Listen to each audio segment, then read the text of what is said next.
with MarineMax in Rogers, Minnesota here. Today we're taking a look at a brand new 2020 Nautique G25. This is a beautiful boat, mystic white exterior, all across the entire side and topside deck of this hull. Coming down towards the back of the boat, we're going to take a look in the back here. This boat is equipped like all other Nautiques with the Nautique surf system, the configurable running surface, and this one's also equipped with the steer assist. For this season is going to be the rear transom seating that's been added onto the back of this boat. Standard feature that was in last year's boat as well as this year is also going to be the cooler at the rear of the boat. Loaded up with ice and beverages, you're going to be set for the day.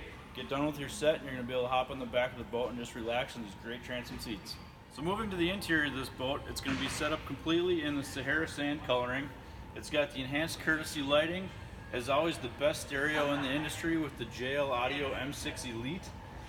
Wireless charging pad, going to be new for 2020 series. And of course, the best available on the market, strapless board racks. Come check out this boat at Rogers, Minnesota MarineMax. And as always, hit the like and subscribe button.